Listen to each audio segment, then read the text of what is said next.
talk about oracle cards because they are such an amazing tool of divination to help you with your everyday life. Now, thank you so much to everybody who's written into Just Ask Jay, but to Hailey for this week's question. Hailey writes here, I'm new to oracle cards and I purchased the deck at the beginning of the month.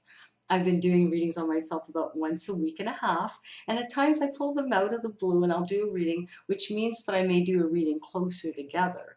I have a journal, I write down all of my readings that I've done so far, and I read them over and do any exercises that are asked.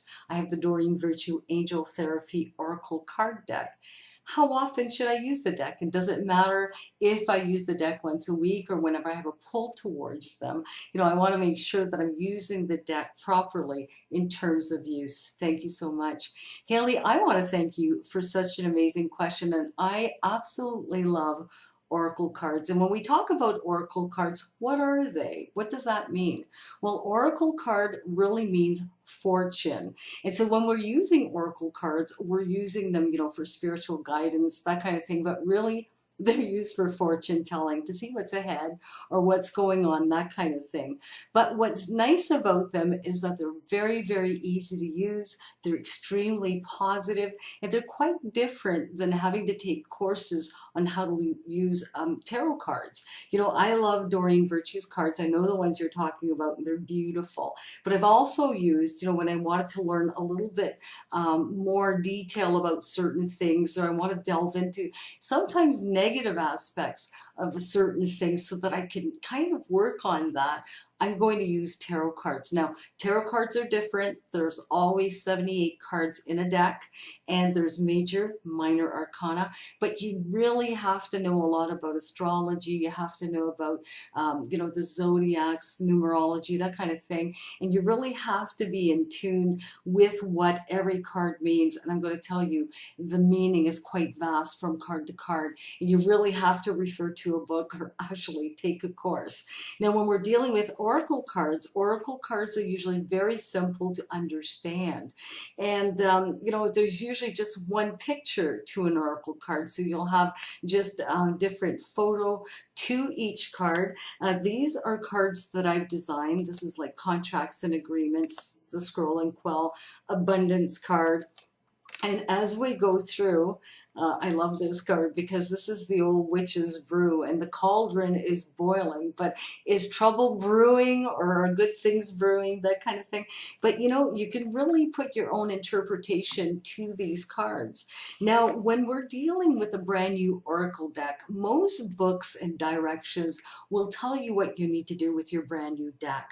So for instance, you're going to want to cleanse the deck of anything negative, and you're the very first person using them. So sometimes I'll just put my my deck on a window ledge with some crystals under a full moon, that kind of thing. But there are different rituals depending on the person who created the deck. So you're going to want to read up on how to cleanse your very first deck.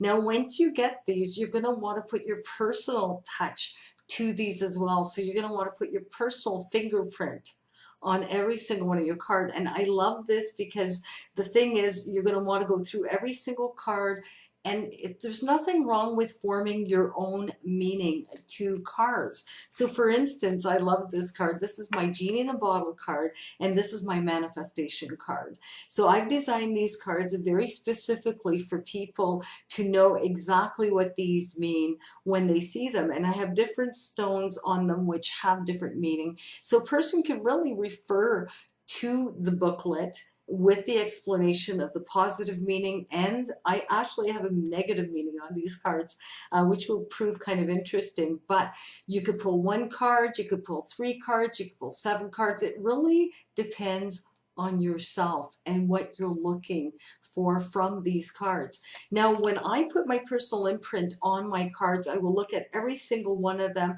and I really look at the colors.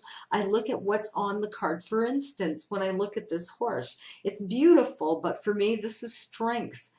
Strong as a horse. Healthy as a horse, because you need strength. If you're healthy, you will have strength. But if you're not feeling well, not eating well, not sleeping and resting well, your strength is going to be, taxed. So, and then we're looking at the full moon, cycles of the moon, that kind of thing. This may have a totally different meaning for you. The little eye is made of garnet. You might have a different meaning or time frame for garnet. There's so many different things that you can look at these cards and you can form your very own interpretations based on the things that you're seeing.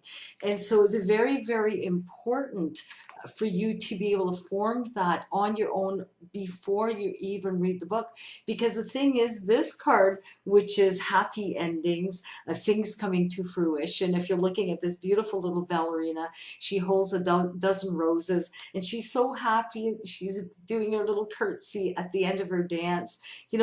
Rewards for a job well done. But this may be for you things coming to an end.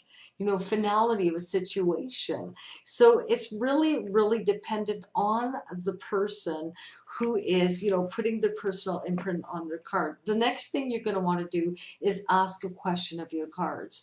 And it's not really a prerequisite. You could see what cards are laid. You don't really have to ask a question. But as I'm shuffling my cards, I'm asking questions, and I love doing that because the thing is, then I know very specifically what card may attract me will be the answer I'm looking for. And so you're going to want to shuffle your cards, and then depending on your deck, depending on yourself, you may want to divide them in three. You may want to do your own little ritual, and then you're going to pick the cards. And I usually put them face down so I can't see what I'm picking, but I'm going to pick, certain cards that attract me, or certain cards that just kind of pop out at me, and I'm just going to put those aside, and then I'm going to start my reading.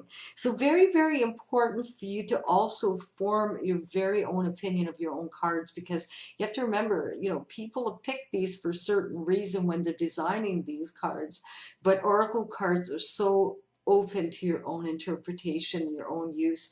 And once you get used to a deck, it's so beautiful. Sometimes I may pull out a card, every morning just to kind of give me, that little push that I need and that nice little message that I need to make my day a little brighter. Sometimes I might have a situation before me where I really need to do a reading for myself. And, I may document, some of these answers that I'm getting from the cards. So I'm so happy, Hailey, that you do the exercises. Sometimes, as you're getting a little bit more into these cards, you're not going to bother with the exercises anymore. You're just going to pull your card and go, oh yeah, I know what that's all about. And I get so excited when I think about that, because, sometimes even myself, I'm looking for guidance. I'm not hearing or sensing anything, but I'm going to tell you, this morning, this was the card I pulled, which was balance. And I love it. You've got the yin, the yang, the balance between the feminine, the masculine. You've got the day, the night. You've got the beautiful little cat that it's sitting on. And the cat's all about balance. If it falls off of somewhere, it will always land on all fours. But I'm going to tell you, you can have your very own interpretation, and there's nothing wrong with that. I want to thank you so much, Hailey, and to everybody who's written into Just Ask Jay. I love your questions. Keep them coming. If you have a burning desire to ask me something, you're a little too shy, don't worry about it. Go ahead, just ask Jay. I get so happy, so excited to read all of your questions. It just makes me feel so good, that I'm able to help you guys out, even if it's just a little bit. I love you guys all so much. Until next week, we'll see you soon. Bye-bye.